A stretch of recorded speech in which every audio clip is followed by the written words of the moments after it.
Oh, man. Party bus time, everybody. It's party bus time. What is up, everybody, and welcome to the pregame show. There it is, presented by nobody. But we do have a great little two-man game. Maybe D-Line will join us. We thought he would be on as we pre-record this pregame because we have our party bus tonight. The Sweet Life Party Bus Takeover. So that's why we're doing this a day early, but we're still going to deliver something for you guys, talking all about who deserves credit and who is off limits in trade talk. To help me out with that, Brendan Vogt came along. If you've ever wanted to know what it's like to get, I don't know, just like lunch or dinner with me and Adam, there's 3 of you watching. So this is a party of 5. Hope everyone enjoys it. Are you talking about because this one is against the Wizards on a Saturday and also being aired live during the fourth quarter of the Broncos game? That's part of it. That was part of the calculus. Yeah. Also, don't forget Jokic isn't playing, but that's okay. That's fine. Get in here, Serbia. We're on a roll. We're streaking right now as the Nuggets take a 3-game win streak home so they can take on the Washington Wizards. The Wizards are tanking, Vogt. They are tanking. They've actually been, I think, the best tankers this year. You could argue it's the Pacers. I don't know how the Pacers keep losing. Honestly, they play their guys and they still lose. But the Wizards are the team that is like, anytime they get on a little bit of a run, they pull their guys. Yeah, for sure. You can tell when you start looking at their player and team stats. I think the kindest thing I could find is that they're 12th in team defensive rebounds. So there you go. There's a team strength. Well, there's a lot of missed shots for them to get, so it makes sense. What else can you tell me about them in this matchup? I mean, the Nuggets are not good against the Wizards, so let's not joke too hard. Right. Like before we get ourselves clipped here, anything can happen. The Wizards are playing on the second night of a back-to-back. They played the Kings. How did it go? I don't know. But in theory, they won or lost that game. Just take a shot. Take a shot. Just pretend that that's not the case. Tell us how the game went last night. The Wizards lost by 12 to the Sacramento Kings last night. It was actually tight in the third quarter, but mysteriously he just didn't play in the fourth, and Russell Westbrook pedaled to the metal. So here's your recap. Okay, good recap.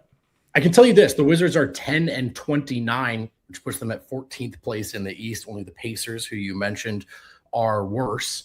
The Wizards are 29th in defensive rating. Not great. The good news is they're 28th in offensive rating, so that's a little bit of improvement. How does that shake out? Well, they're dead last in the league in net rating. Alex Sarr leads the Wizards in points per game, 16.9 points per game. Not a huge number for the team leader.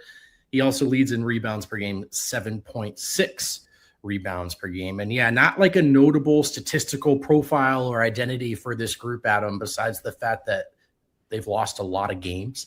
I can tell you this, though, that the Nuggets, since Jokic's injury, so if we're talking about those 9 games, in which they're 6-3, the Nuggets are now 23rd in defensive rating, 116.6. It's been trending up, I think, Adam. It started pretty rough, but these last couple of games seem to be some better efforts. Hilariously, this team is still 8th in offensive rating since the Jokic injury, including a couple of games where they've had to play without other starters, key players. 17th in net rating since the turn of the calendar to the new year. But they're competitive, man, 6-3. It's one of the best records in that stretch. So there you go. Your Denver Nuggets somehow surviving. The Wizards, not so much. Yeah, and they're winning close games, to your point. The Toronto one, close game. Philadelphia, overtime. Boston, close game. Milwaukee, close game. New Orleans, even close game. So, and weirdly, they're getting a lot of these like 50-50 games, which you can read either way. But to me, it's more about this. This is the biggest break the Nuggets have had in a while. 2 games off leading into it. They even had practice on Friday, of which I attended, which was very interesting. But I think part of it is Peyton Watson has been like pushing himself. Jamal Murray pushing himself. Aaron Gordon coming back from injury, played on the back-to-back. Right. I think getting 2 days off is sneaky, super big, and I kind of expect a dominant performance from the Nuggets tonight. Huge for Aaron Gordon, who you just mentioned, played on the back-to-back, kind of went through the minutes limit, right, in 2 games in a row. So that's obviously he made it through. That's great, but you don't want to push it a couple of games off. And then, look, they have to be professional in this approach, but playing the Wizards is a break in and of itself when you're this shorthanded, when you've been trying to fight injuries and fatigue. So, yeah, I mean, they should play, I think, with a lot of energy being back home. And it's the kind of game where hopefully they know that if they're good for 3 quarters, they pretty much won this game. Maybe those are famous last words these days for the Denver Nuggets. But play hard in the first half, and this can be a kind of game where the fourth quarter isn't. Oh my God! What a touchdown, Bo Nix! Oh, That's wow! incredible, Unbelievable! And the bar goes wild. Wow, that was wild. That was crazy, man. That was really crazy. Back to the Nuggets here. They had practice yesterday. Some encouraging news. Big Val absolutely giving the business to De'Ron Holmes. De'Ron Holmes, man. There was a time over the summer where I saw there were new photos of him. He'd been in the gym, and you're like, man, he's got a man's body now. He's put on some weight. Then you see him next to Big Val. Big Val is just backs him under the rim, dunks it almost every single time. But the note to me is that Big Val was sweating. He was going hard. They were playing full contact.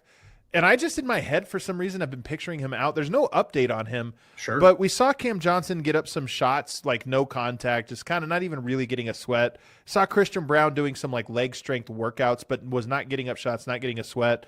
We didn't see Jokic. But Big Val out there, sweaty, running, getting a full workout in for probably 45 minutes after practice today, including contact.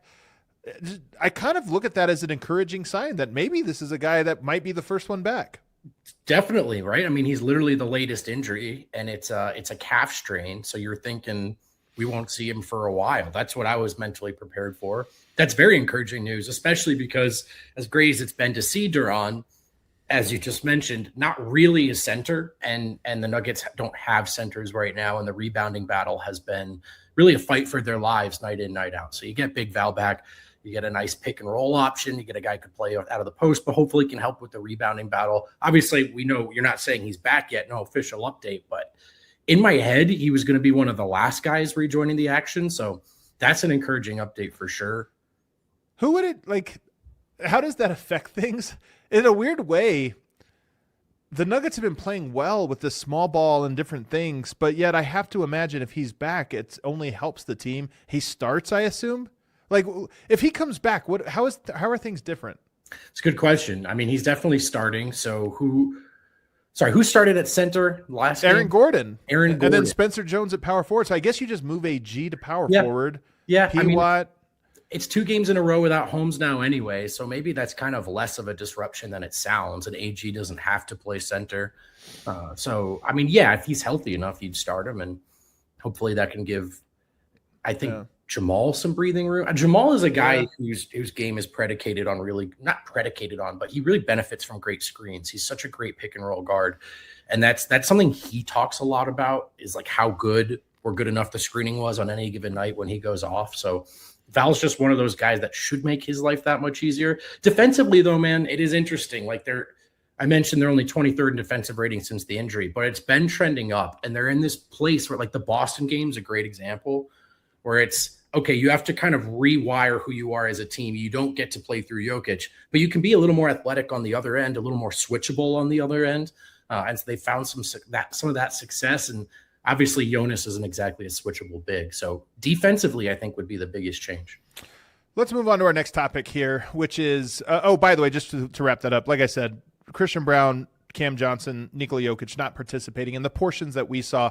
David Adelman did say that Christian Brown participated in parts of practice today, the non-contact parts. He said because they have a back-to-back coming up, they didn't really do contact full court stuff. They did some contact things with coaches, but it sounded more like drill work than anything else. Christian wasn't a part of that. So take that for what you will. He also said, we're going to be extra patient with him.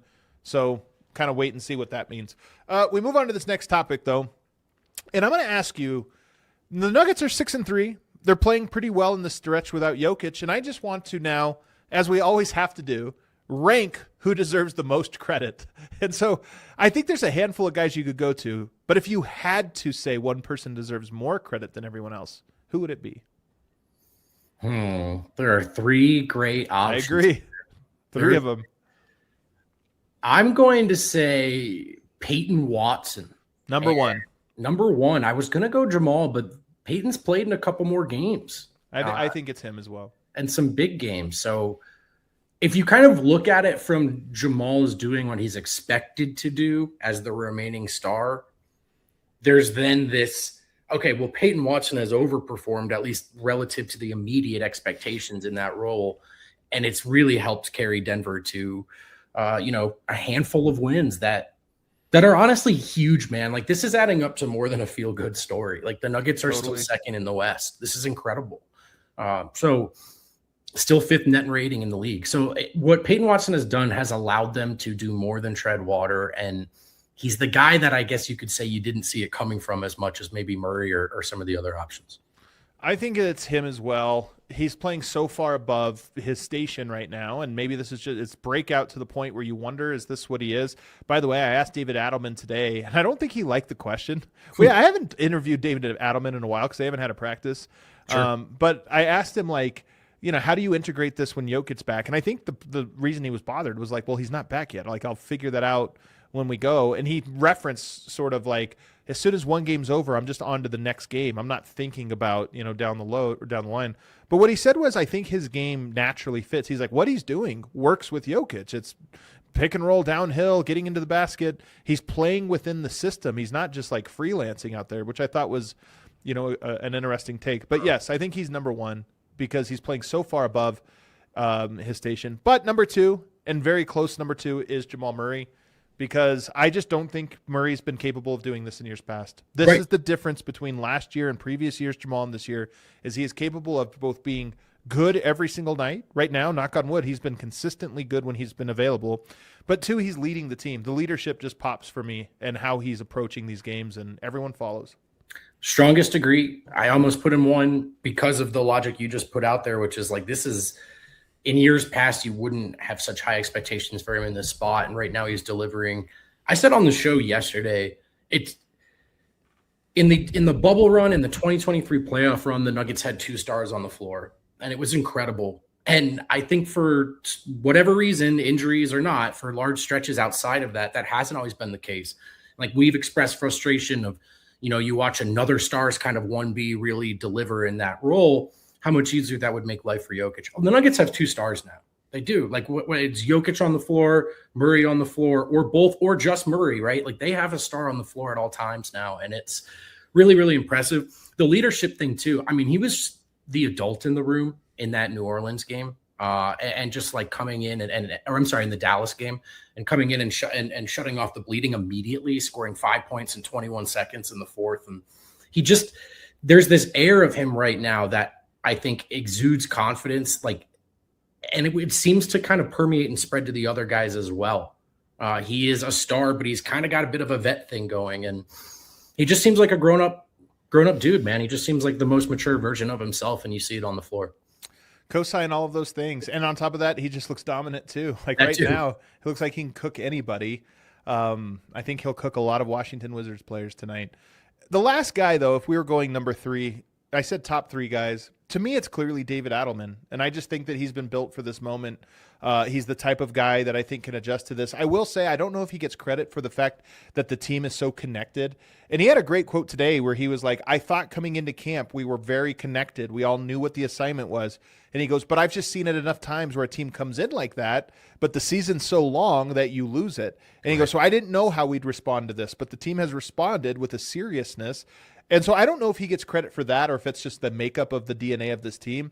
But the creativity, the lineups, the fact that he's not afraid to be crazy with his starting lineups and his rotations, the guys that he has played, he's giving everyone an opportunity, and the team seemed prepared. So to me, I think it's clear number 3. I don't think this would have happened last year under Michael Malone. It's happening right now, and he deserves a lot of credit. I had the exact same top 3 as you. I think Adelman deserves tons of credit for this. Like, when a coach has everything they need and the team is healthy and they fall short, a part of that goes on the coach's shoulders, right? You got to turn around and say this undermanned effort, whether it's something he is saying, whether it's something he's not saying, right? And just leaving room for guys to do their thing. he's got to get a little credit here. Like, these guys are playing inspired basketball. They've found myriad different identities. They're playing with a certain freedom that, look, maybe it is just the injuries, but again, for whatever reason, under David Adelman, freedom seems to be a key word. So I think he gets tons of credit. Like, even little things like starting Hunter Tyson, which has kind of worked out at times. Like, he's just been unafraid to really try. And then I think once he saw what Peyton Watson was doing, it's like, yeah, we're putting the ball in your hands, Pete. You know what I mean? Yeah. There was I think a snowball effect of what Watson contributed, Adelman and the team's trust in Watson, and then it just kept going until we've got the most confident version we've seen yet. So I give Adelman credit. He was my number 3.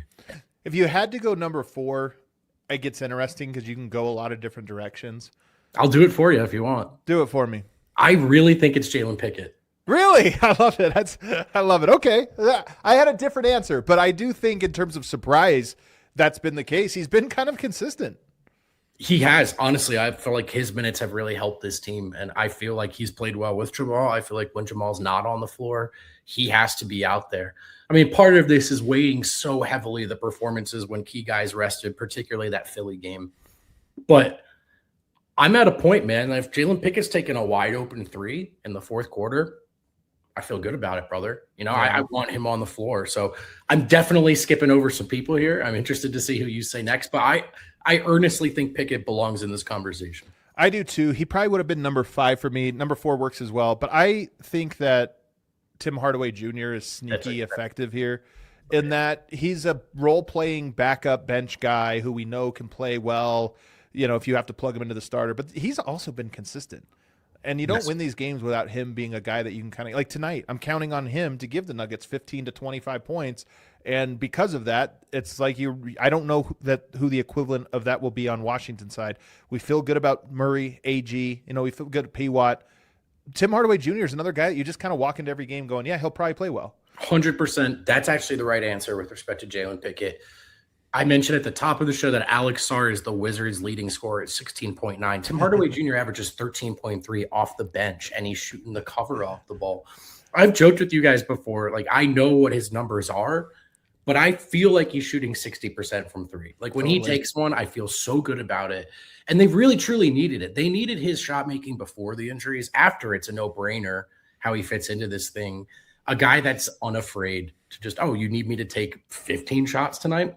Say less. Say less, man. He's been a revelation, man. Like, he's really been as good on a minimum as anyone around the league this season, and Denver's needed it. He had the great quote at Media Day where he said, I've played for a bunch of different teams, and every time I get to a new one, I have learned over the years that you just have to learn what it is the coaches want. Yeah. They don't know. You don't always know. It's not like they always tell you. You kind of have to read what it is that a team expects from you. And the quicker you figure that out, the more you're going to play. Totally. And I think that he understands exactly. He's like, I'm here to shoot. So he shoots quick and he does this job and he just always does. You know what? You know exactly how he's going to play. Whether he makes or misses, you don't know, but you know how he's going to play every night, and that's a big deal. I remember that quote because it was my question, and I have not gotten a better answer from him since. So you were like, man, this guy's going to be great to interview. Downhill for me. Damn. Yeah.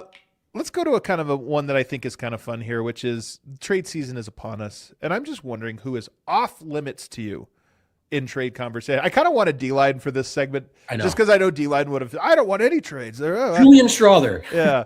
But to me, off limits, like full stop, I think for sure Nikola Jokic, you don't entertain anyone. We were joking earlier, Jamal Murray is almost certainly off limits. We probably don't have to do it because it would take a Giannis caliber player for you to even entertain it. And even if that offer came, it just would be too hard. Jamal has been everything we want him to be. 100%. And when he's that, it's like that's the perfect running mate for Yoke. So I don't really know, And there's 2 point guards on this team, and the second one didn't really unearth himself till like a month ago, right? So it's like they've needed Jamal Murray on the floor every second they could have him this season. And he's just been so important. So right now, I mean, dude, is Jamal Murray this season right now for the first half of the year, he's a top 12 player in the league. How 12 might be high. 15? Top 20 for sure. All right. Top 20 for sure. I mean, this team is really good. So he's getting help from other guys, but he's been phenomenal and we'll see where he goes from there. But I mean, it doesn't matter.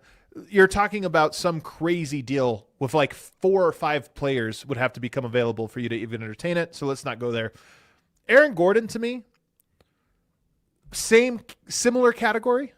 It would take like a crazy, something completely unforeseen, and I don't see it happening. So I'm going to go ahead and put him in the untradeable category, even though there are some guys that would make you think. I just don't think that it's guys that are available or anything that would happen.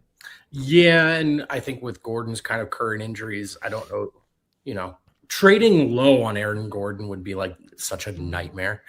Also, he's kind of the soul of the team, so that's what I'm saying. Yeah. So unless it's a slam dunk, no thanks. It would have to be, again, a Giannis caliber player that you just said, okay, but certainly not making phone calls about him or anything like that. Pretty close to off limits. After this is where it gets interesting. Cam Johnson, not off limits. I don't think you're making phone calls about him.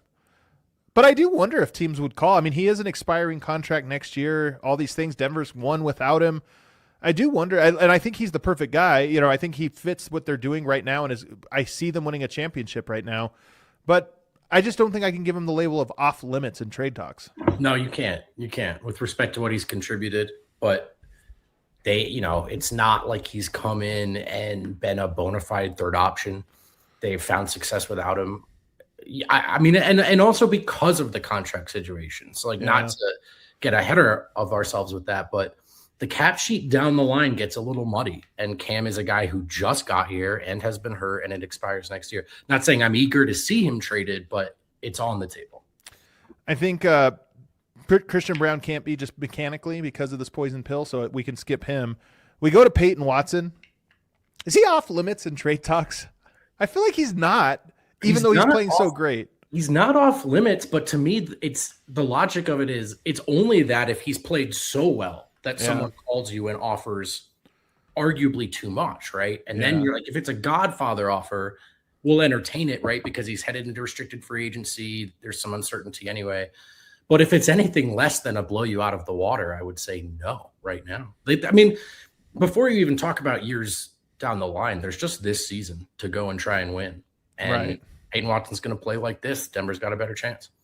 I 100% agree. Not off limits, but it just doesn't make sense to me. That I think they're thinking more. You got to think more now about the future of him and on your team. And by the way, restricted free agency is scary. As much as I think it squeezes players more than other teams, a team could, like Utah, could get reckless and try to offer something crazy that, Clutch gives them says, hey, let's do this thing. Let's do 2 years, 50, 60 million or something that would screw Denver and gives you a guarantee for a couple of years. So it's a little concerning. It's a little scary because he has been so good.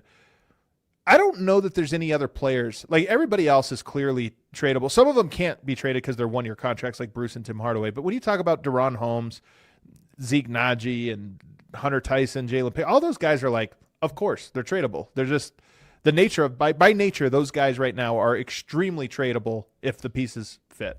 No, there's no doubt about it. There's no doubt, which is just all weird to say when at this moment in time, collectively as a group, probably higher on them than we've ever been. But yes, of course, they're not off the table. Yeah. And then, so I do expect if there is a trade, it to be somebody like that, a Julian Strawther trade or something like that. Seems like the obvious candidate, right? People are going to get so mad when Julian Strawther gets traded for like cash or something, but it's like he wasn't playing. What does it matter? And then you give Spencer Jones that contract slot or something. Yeah, that's just how it works. Our pregame picks are presented by Bet365. Download the Bet365 app. Use the code DNVR365. Deposit $10. Place about $5. Get 200 in bonus bets. Must be 21 or older. Physically located in Colorado. Please gamble responsibly. If you or someone you know has a gambling problem and wants help, call or text 1-800-GAMBLER. Not only do we not have Dev, we don't even have lines on this game because of the nature that we're doing this. So we can just bet whatever we want today. Vote. Awesome. Cool. Well, yeah, probably we should legally say not advice more than ever. I'm going to take Tim Hardaway threes. Don't know what the line is, but I'm going to take the over. Probably 1.5.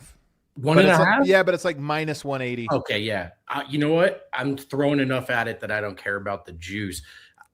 I just don't think the 29th defensive rating Washington Wizards are going to be locked in on a Saturday against Tim Hardaway Jr. So I'm going to take his over. This is kind of a funny Wizards game. All right, Tim Hardaway. I'm feeling it. Get a little more bold now. A little more bold. I'm going to take the Aaron Gordon over in rebounds, which is no way. Is that on there? Oh my God. Glorious. That's awesome. Again, don't know what the line is, but he has to do it. Someone has to do it. So it's either going to be him or Peyton. He looks so strong, man, today at practice. He just looks big. He might be actually big in size. I'm kind of curious how it goes for him tonight. All right, and the lock. This is the ultimate lock of all locks. Let's pull that back up for reference. Jamal Murray over on an undetermined amount of points. He's got, 2 days off leading into this game. He's been playing great. It is Washington. I think you're right. Here's what I think. I don't think Washington's going to execute any sort of like double team scheme really well. So I'm going to I like it. I'm going to call Jamal Murray over 40 points today. So I know the line's not going to be that high. I'm calling it. I think he does. 40 burger is a 40 burger. It's a 40 piece. 40 piece. Yeah, it's only a 50 burger. Yeah, it's a 40 piece. Those are our bets. This is our show. We're riding the party bus today. So we're going to be partying it up, having some bevies, and then getting to the suite and eating some pizza. Can't wait for it. Everybody, thanks for watching. Hit the like button on the way out. We all silly like the mayor.